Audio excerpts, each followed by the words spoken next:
Welcome to the deep dive. We are really digging into something unique today, a stack of source material that presents this grand theory about existence. It frames personal growth almost like a school curriculum, very detailed. Exactly. It's a pretty fascinating stuff, not your usual analysis.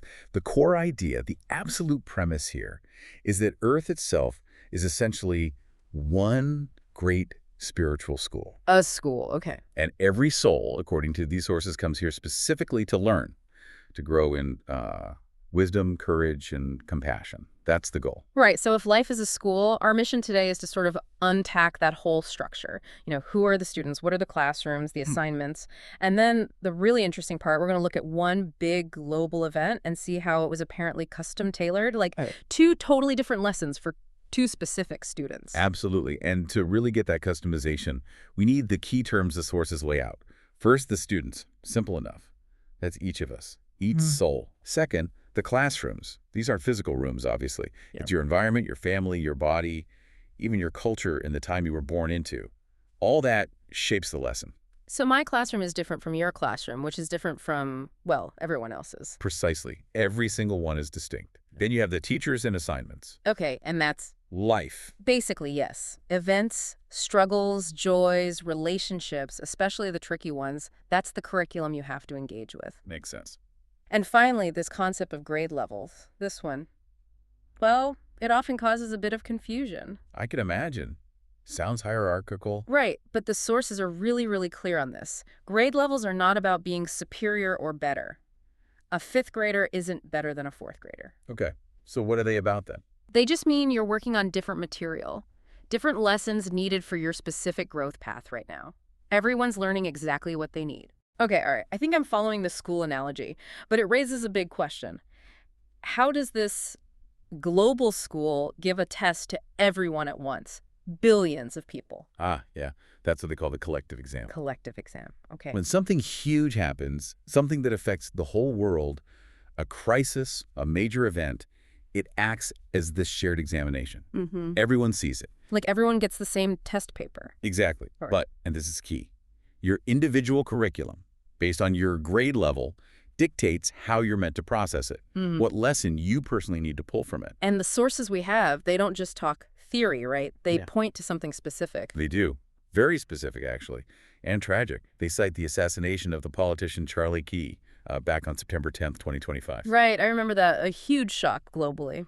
And the sources argue that event was a collective exam, the shared test paper handed out to, well, every soul on the planet at that moment. Wow. Okay, so how did the customization work? How could one event lead to different lessons? Think of it like a math problem in class. Everyone gets the same complex word problem, maybe about global politics or division. Okay. But the fourth grader might be asked just to identify the key factors, the variables, while the fifth grader, they might be asked to design a whole algebraic solution incorporating everything. Same context, different assignment. That's a helpful way to picture it. And the sources actually introduce us to students going through this. They do. To make it concrete, they focus on two specific individuals, two souls, who experienced the Charlie Key event. We meet Sam, Soul 1. Sam, okay. Identified as being of African-American descent. Yep. Enrolled in 5th grade. Mr. Hawkins' class, apparently. Ha! Okay. Mr. Hawkins' class. And the other student. That's Benji, Soul 2. Described as being of Asian mixed descent. And Benji's in 4th grade.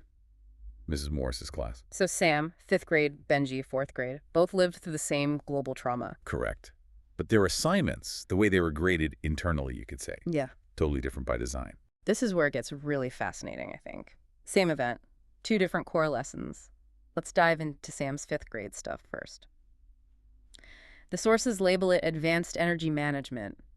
Sounds intense. It is. It definitely requires some unpacking. Sam's lesson theme, they say, is leadership in crisis and transforming violence into vision. Transforming violence into vision. How? Well, the idea is that at this level, the soul is tested on handling these huge waves of collective negative energy.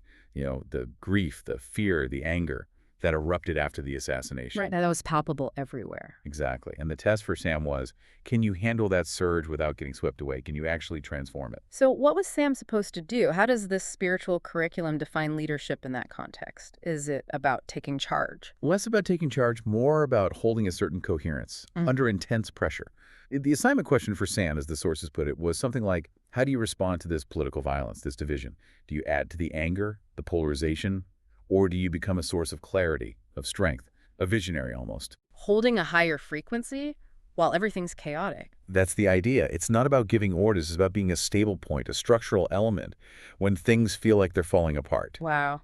That sounds like a huge responsibility. The higher the grade, the tougher the internal work during external chaos. It seems that way. Sam's goal wasn't just to cope, but to channel that collective outrage into something constructive, a vision for moving forward. What did that look like, practically speaking? Did Sam, start a movement? It was more about creating new pathways for dialogue where people only saw conflict, moving beyond the immediate reactive politics, focusing on long-term healing, systemic resilience, less shouting about the wound, more designing the cure, if that makes sense. Designing the cure. Yeah, so the outcome for Sam was growth in resilience. Resilience, definitely. Yeah. Forgiveness, interesting. Right. And the capacity to lead with wisdom when the world feels unstable, becoming an anchor for others. That was the 5th grade test. Intense. Okay, let's shift to Benji, 4th grade, Miss Morris's class. The focus here is different, right? Less outward leadership. Much more focused on the internal landscape, yes. Benji's curriculum theme is sharpening discernment and practicing fellowship, or solidarity. Sharpening discernment. Yeah. So where Sam had to manage the collective energy, Benji's assignment was more about managing his own internal reaction, his perspective, refining it against all the noise. Okay, so the question for Benji wasn't how do I lead, but more like, how do I see this clearly? What are the actual wounds here, and what's my role in relation to them? Exactly right. Benji's test was, can I avoid getting swept up in the fear, the blame game, the media frenzy that inevitably followed? Can I hold steady? And what was the growth goal there? To refine perspective, to learn to listen deeply beneath the surface noise, and crucially, to offer support, true fellowship, especially to those carrying heavier burdens, like maybe someone like Sam. So discernment here means seeing the truth through the fog, separating real pain from just reactivity. That's a great way to put it, separating genuine pain from mere noise.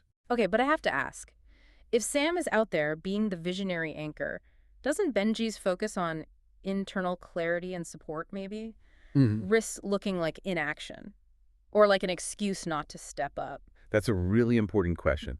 And the sources tackle it head on. They emphasize that 4th grade action is achieving that internal clarity first. You can't offer genuine fellowship. You can't build bridges effectively if your own compass is just spinning wildly with confusion or blame. Benji's lesson is that clear seeing in itself is a vital contribution. Okay, so it's foundational. You need that clarity before you can truly connect or support effectively. Precisely. The outcome for Benji was growth in empathy and clarity, and in that bridge-building capacity, choosing responses that heal, not divide. That makes a lot of sense. Sam learns to build the structure for the future. Benji learns to make sure it's built on truth and empathy, and that the builders themselves are okay. Yeah, it really highlights the intricate design of this school. One event, so many different valid learning paths. Which leads us to how these different students, these light bearers, as the sources call them. Right, light bearers. Because they're meant to carry the light of clarity, of purpose. How should they interact, especially when they're on different grade levels, facing such different tasks? Burnout seems like a huge risk. Oh, definitely. Yeah. Especially facing something like that assassination. The sources outline 3 key ways they can support each other, specifically to manage that intensity and avoid burnout. Okay, what's the first one? It's called mutual recognition. Basically, talking openly about how heavy the assignment feels. Being honest about the struggle. Yes. Imagine being Sam in 5th grade, trying to transform violence into vision. That's incredibly isolating work. Yeah, I bet.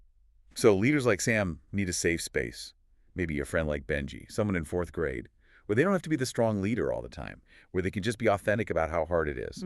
That recognition fights the isolation. That's powerful. Okay, mutual recognition. What's next? Second is shared reflection. Setting aside specific time to check in, asking, what are we actually learning here? What feels really heavy right now? Did you have any breakthroughs yesterday? Like comparing notes across classrooms. Exactly. It's strategic. Sam, the fifth grader, gets real-time feedback on how his leadership efforts are landing, maybe from Benji's fourth grade perspective, which might be more focused on the immediate internal impact. And Benji gets. Benji benefits by seeing the bigger picture Sam is working towards, that long-term vision. But the sources stress something important here. What's that? The point of this dialogue isn't for one to fix the other's assignment. It's about holding space, listening, witnessing. Holding space, not fixing. I like that. Okay, and the third method. Exchange of gifts. This is about seeing how their differences are actually complementary strengths, assets, really. How so? Well, Sam's strength is that strategic leadership, right? That clarity, maybe a bit fiery, bold in the face of chaos. Right, the fifth grade stuff. And Benji's gift. It's described more like water, subtle, bridge building, deep listening, empathy, that sharp discernment. Fire and water. Kinda, yeah. So when Sam, the leader, is maybe feeling overwhelmed by the heat of the crisis, he can lean on Benji's grounded, empathetic perspective to cool down, to see clearly again. And vice versa. Exactly. When Benji feels maybe confused or hesitant, lacking the motivation to stand firm in his clarity, he can draw on Sam's visionary energy, that boldness. They balance each other out. Leaning into the differences creates balance. That's a great insight. It leads to this idea of bridge building across classes. When Sam and Benji connect authentically, they're essentially linking the fifth and fourth grade classrooms. Creating pathways for wisdom to flow between levels. The fourth graders learn indirectly about the weight and challenges of leadership just by seeing Sam interact with Benji. And the fifth graders are reminded of the critical importance of empathy, of deep listening, things Benji embodies.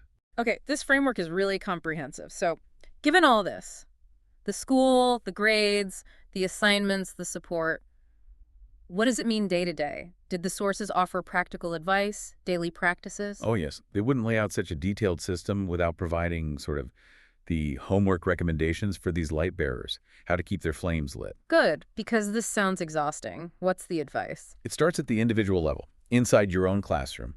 The absolute first, non-negotiable practice is tend your own flame first. Self-care first. Absolutely crucial.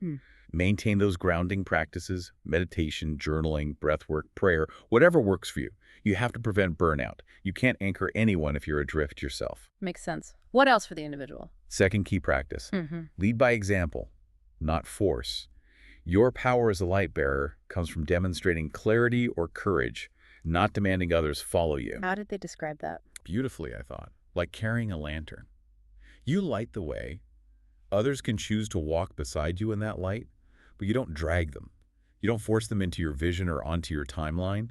You have to respect their grade level, their pace. Carry the lantern, don't drag people. Got it. Okay, what about practices for the collective, for the whole school? The main directive there is to hold collective vision, especially when things get chaotic and everyone's pointing fingers or lost in fear. Remind people what this is all for. Exactly. Remind yourself, remind others, that the underlying purpose here is growth. It's not about winning or blaming or proving someone wrong. It's about learning. Okay. Any really specific daily actions recommended? Yes, quite specific. They suggest a daily flame check. Like first thing in the morning, maybe just a few deep breaths, an affirmation. Ground your light before the day's assignment really kicks in. Like checking your battery level? Sort of, yeah. Yeah. Then there's sacred listening. This is huge. When you interact with someone, especially if they're struggling, listen first. Really listen. Speak second. Why is listening so emphasized? Because, the sources say, the light, that clarity, that support, flows most powerfully through simple presence, not through jumping in with advice or solutions, just truly hearing what the other soul is experiencing. Listen to learn, not just to reply. You got it. They also recommend establishing a simple shared ritual with another light bearer. Doesn't have to be elaborate. A quick weekly check-in call, maybe exchanging a meaningful quote, even just 5 minutes of shared silence to recharge together. A shared ritual to reinforce the connection. Nice. Anything else? One final one, act as mirrors. The idea here is that light bearers, especially those tackling heavy assignments like Sam's, can forget their own strength. They get lost in the difficulty. So the partner's role is to gently, consistently reflect their light back to them. Remind them of their capacity, their purpose, their resilience, especially when they feel overwhelmed. Look how bright you're shining even now.